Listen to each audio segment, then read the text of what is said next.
तेरी आंखों में है हल्का सा नशा,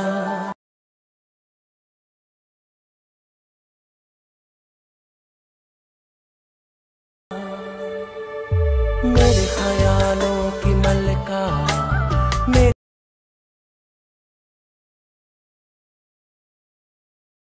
यादें थाम ले आके पैया।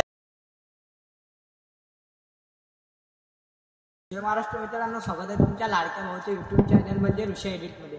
व्हिडिओचा डेमो तुम्ही बघितला असेल की व्हिडिओ आपला एकदम खतरनाक आणि विषयात झालेला आहे। असा व्हिडिओ बनवण्यासाठी काही नाही, देखा आपला अलाइन मोशन आहे त्याचीच करायला लागेल आणि जेवढं पण मी मटेरियल यूज केलं ते सर्व डिस्क्रिप्शनमध्ये आहे, तिथे जाऊन तुम्ही डाउनलोड करू शकता। नवे आले असाल तर तुमच्या भावाच्या चॅनलला सबस्क्राईब करा, लाईक करा आणि कमेंट करा। चला न वेळ घालवता आपण आपला व्हिडिओ चालू करूया।